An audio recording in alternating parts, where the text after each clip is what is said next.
students start at what we call Module 0. Everyone is starting at that point. We have 4 modules in Math 20. We have 6 modules that go with Math 30, which relates to our old Math 50 class. And then we have 4 modules that relate to Math 103, the intermediate algebra class. To facilitate this, we have set pretest at every module level.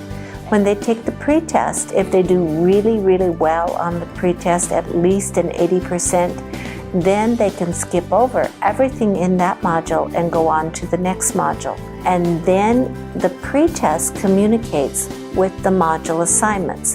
What you already know is checked off on your assignments. What you need to learn is left unchecked. And so as you go through each module assignment, you master the content that you have not already learned. And then at the end of the module assignments, you have a review assignment, a challenge assignment that gives difficult problems for you to really think about. And then after that, there's a practice test and a post-test. Everything but the post-test must be passed with at least an 80% score on it. And the post-test then is scored just like everything else.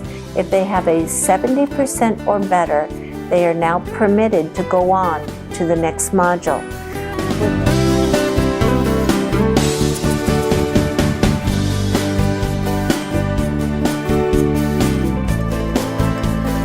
And the Emporium math coming in has dramatically changed that.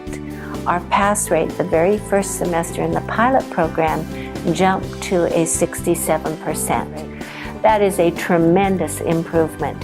So that is what we're looking at, is more students are passing. But to me, the impact is best told in student stories.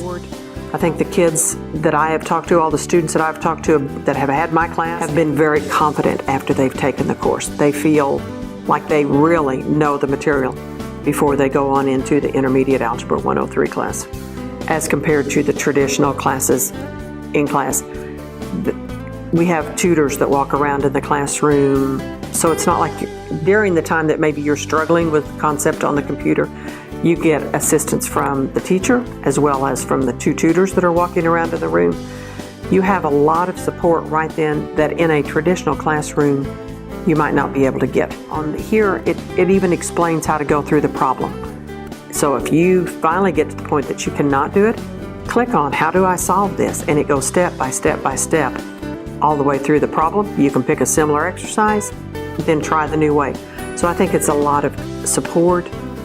Another student had worked really hard on Module 0. Her life was all in difficulties, having trouble finding time to work.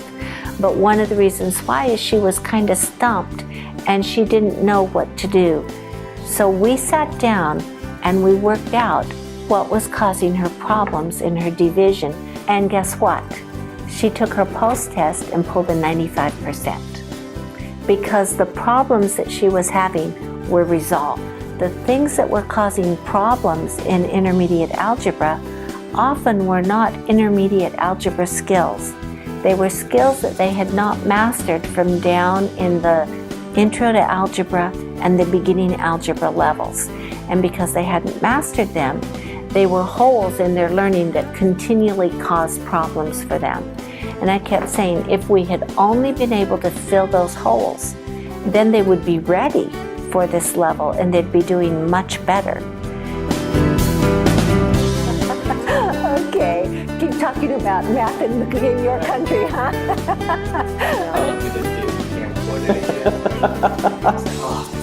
Again, it's like, get away from it.